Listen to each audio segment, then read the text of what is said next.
Okay, so we were talking about Jan van Eyck, right? Who, if you couldn't tell, is one of my faves.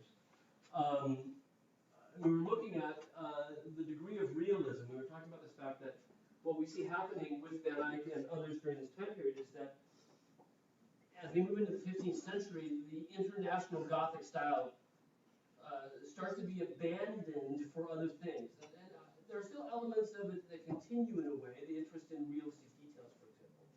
But when we looked at Klaus Schluter's sculpture, the Moses Well, or we looked at this Annunciation by Van Eyck, and they both might have, we haven't said this yet, but these both might have come from the same place.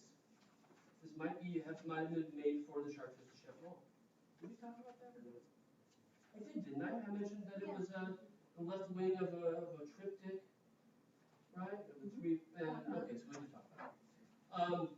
And made probably for the grandson of Philip the Bold. Confusingly, Philip the Good, right? Okay. But what we see with both Klaus Schluter around 1410 and Van Eyck a couple decades later is that in Northern Europe and in the Low Countries in particular, right, the Netherlands, that's where Schluter was from, where Van Eyck lives, the break with the International Gothic style is to break toward an enhanced, almost microscopic level of realism. Right? That's the standard style that we see. So eyelashes painted lash by lash by lash. And as we get in tight, as we've done here, you almost don't see any brush strokes. Right?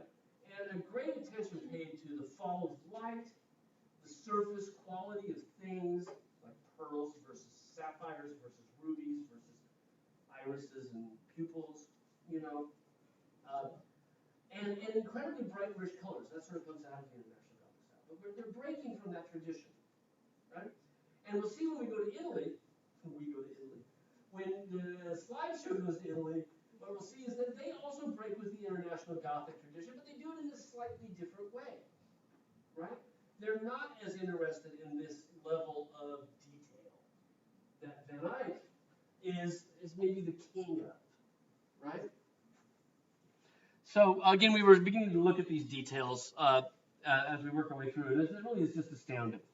The degree of tight, close observation, the amount of tight, close observation that Van Eyck brings to the painterly act. Looking at glass and how light through mullion glass, which has different thicknesses like a lens, how that light refracts as it hits the different thicknesses. He's so aware of that, and at the same time so terribly able to capture it as well, right? So we looked at this window. Okay, so on my screen, there. We looked at this window where we can see the landscape outside sort of catching the upper parts of those mullions, and then the sky catching the lower parts of them as well, right? As you move from sky to ground, and again, Van Eyck is just so fantastic. So here's another nice detail, right? So the yellow window, we can see some of the blue robe of the Virgin Mary actually reflected on the outside of that glass, right? Versus things through it. And then behind the angel's wing, I'm back here now in this detail, right? There's some non-mullion glass that we get to see through as well. And you can see there's a domed building with arched windows here, some more windows down below that we see through these diamond-shaped patterns of glass. And that's the same landscape that continues here, right? And so he's just so terrific in getting these tiny little details. And again, I would probably guess that that bit that we're looking at, that entire window behind the angel's wing, is about maybe the size of my finger, maybe this one, right? I could choose another finger, but I'm going to show you this one, right? That's kind of what we're looking at back here, okay? And the way in which Van Eyck was able to achieve this level of realism is manipulating a new art medium. Prior to this, when we looked at Proto-Renaissance with Duccio and Giotto, we were talking about tempera painting. Remember that? Tempera painting was egg yolks with the pigment emulsified into it, right? Maybe a tiny bit of oil, but it dries opaque. And so when we looked at Giotto's close-up, we saw the individual stroked lines as he sort of models and the cheeks in chiaroscuro, right? Van Eyck is working in oil paints. And oil paint has the same pigment, the dry material, but it's stirred into oil, linseed oil. And that means that when it dries transparent, like a glaze, right? And the way Van Eyck builds up the color is he will lay down a base tone with a lot of pigment, and then he'll come over the top of it with thinner glazes where there's a lot of oil and not a lot of pigment.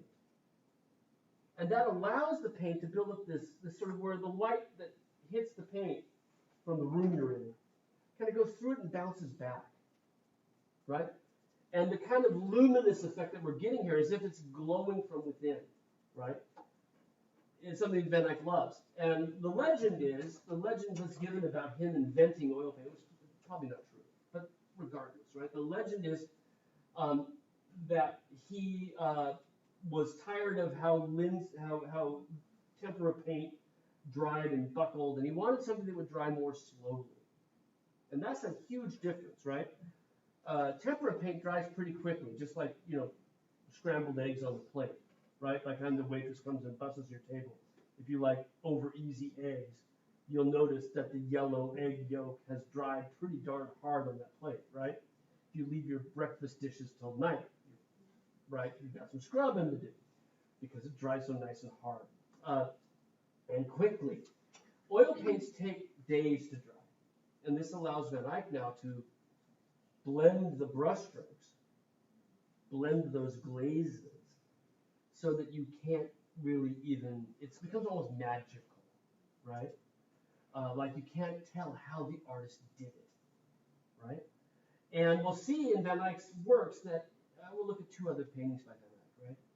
Is that he's really aware of this effect, this sort of magical realism that he's able to create. And I think you're already getting the sense here, when we looked at how he handles glass, right, and the details of jewelry and whatnot, that he really is creating a sort of a magical artistic world. So when we look at things like did we look at this yet? The robe, right? The jewels that close the angel's robe, right? It's very difficult to think about how he did it. But you get close enough, you start to see brush strokes, like what from a distance appears just the bright gold, there's these yellow strokes that give you these diamond patterns coming down. But the emerald, what are these emeralds? Every time I look, I see something I haven't seen last time. How well they catch this light that's falling consistently. And a fascinating thing, I'll give you a second here, is the fact that the light on all of these is coming from this direction, from upper right. But the light, and that emphasizes the fact that this is supernatural light, right? Because the light in the room is coming this way, kind of coming from our room, this way, right? Not this direction. This level of detail, do we know anything about whether he was looking at something when he painted, or whether this is all just from his mind's eye? Yeah. There's no way to prove it for sure. I will tell you this, we do not have a jewel out there in anybody's collection that survived that was the basis for what Van Eyck painted when he painted jewelry, right? So, and there isn't these buildings. People say, oh, it kind of looks like this one, or it kind of looks like that one, but they're all creations, they're all fabrications, right? Even if you just had like an example of that window, right? An example of it, yeah. Like something, because if this is all also just from his mind, that's like it's phenomenal, right? And yet other things that are equally phenomenal is the fact that from the inscriptions on his paintings, he seems to have been fluent in Dutch, Flemish, roughly the same language, French, Greek, and Latin, right? So we tend to think of artists as just, the bohemian crazy artist like me, right? But he was a courtier. He was a member of the court of Philip. Okay, so back up. We know that this painting was this does bridge on I don't mean to derail. build on. No, it's not derailing it. Building on it. It's an important thing. Van Eyck was, as we mentioned, this work of art was probably made for the Chartreuse, the Charter House of Champmont, right? And at that point, the Charter House of Champmont had been inherited by Philip the Bold's grandson, Philip the Good, who was now Duke of Bourbon. Jan van Eyck is his court painter. That means his primary service is to Philip. Okay?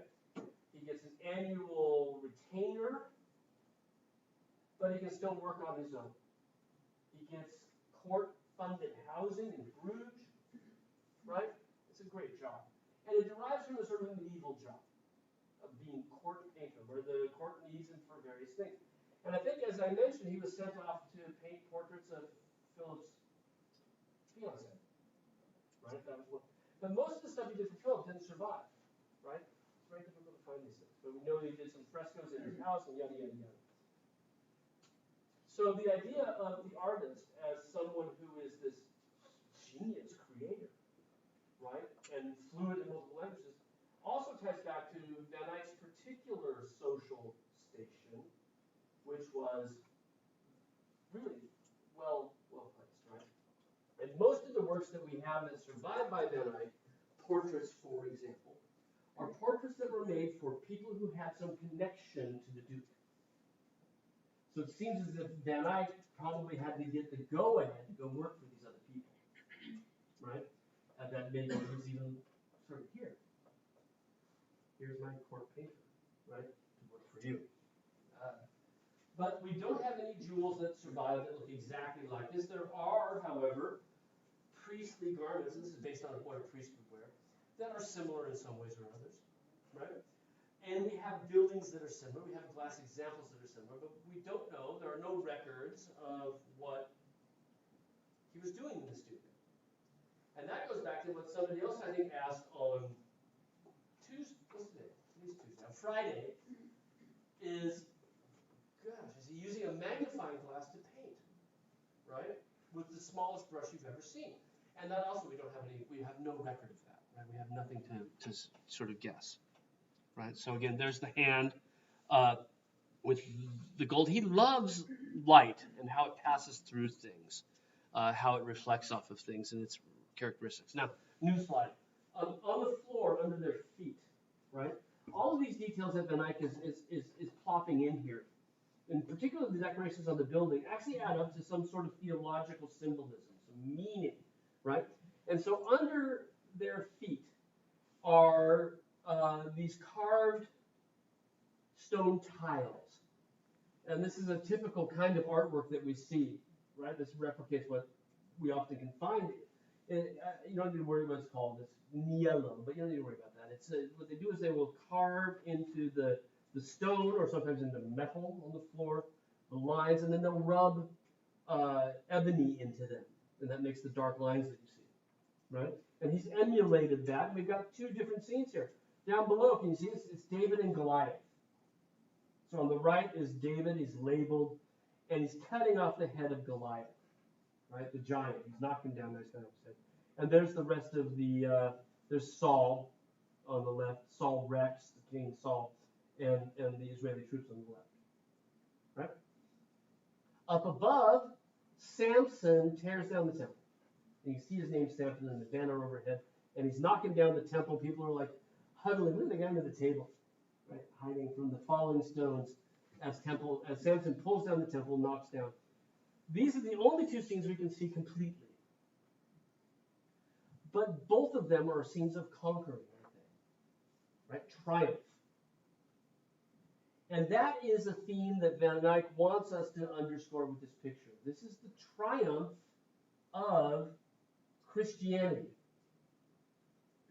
The triumph of what Christians call the new covenant, the new dispensation, the new way to salvation over the old way, Judaism. Right? So at the moment that the Annunciation is happening, God, according to Christian theology, is opening up a new avenue of salvation, one that will supersede Moses' covenant, the Ten Commandments. Right? So both of these, the idea of triumph, underscores that concept. And if we look at the top one with Samson tearing down the temple, that also then becomes an interesting point here because this looks as if it's taking place in a temple, doesn't it? Right? It looks like a Christian church, which would be anachronistic because there are no Christian churches yet. Right? So it's going to be a Hebrew temple. Right? And in fact, the decorations are all, there's God from the Old Testament, Moses up above. We saw Esau in the roundels behind the virgin's head. right? All the decorations are Old Testament decorations. So it's a Hebrew temple, right? That this is now taking place in, even though it looks like a 14th or 15th century Christian church. Yeah? And as we look more closely at the temple, and this only came up a couple years ago, when the paint was clean, the roof is missing some boards. It's a broken building. It's a building that needs repair. So there's a wonderful symbolism for the Christians out there, right? If this is a Hebrew temple, the Hebrew temple needs fixing. What's going to fix it? The arrival of Christ, the scene that we're seeing take place here, right? So what Van Eyck does, and this is the greatest thing about this picture, right? Or not, I love this picture. This is one of my favorite things. Right? We know, going back, Julia, one of the things that we do know about how we painted is that we have technology for looking below the surface of the paint. We used to use this, X-rays. X-rays are problematic because some pigments are very difficult to get the X-rays to penetrate. What we have now is what's called infrared reflectography. It's a big mouthful, right? We shine infrared light on it. We train a video camera to only pick up that particular wavelength. And as the light goes through and bounces out, it blocks everything except for the black that he drew on the canvas in the first place. And what we find is that all the cool details in this are afterthoughts. The broken roof is an afterthought. The decorations on the wall in the background are afterthoughts. The lily's an afterthought. Right? The floor tiles are afterthoughts. He's adding to the symbolism as he works. He's making it increasingly complex, increasingly nuanced in the process of working. Probably in consultation with the person who paid for it. Right? So it gets more and more interesting, more and more deep, the longer he works on it. Right? Now, up until 91, we didn't see this. It was covered with varnish. You couldn't see the roof. And that's why there's a great article in Art Bulletin that talks about their moment of discovery of the broken boards in the ceiling, right, as part of the design. Okay. Well, there's 12:15. We'll look at two other Van Eycks. We're running a little bit behind, but that's okay. It'll work out. I think Van Eyck's worth spending some time with. We'll look at two other Van Eycks on Tuesday. Other people working in the 15th century in the Low Countries like him, right, will be where we're headed on today's Tuesday, on Friday, right? And if you haven't emailed me your top 3 choices, and get those to me today, right? I sent back your worksheets this morning, worksheet number 2.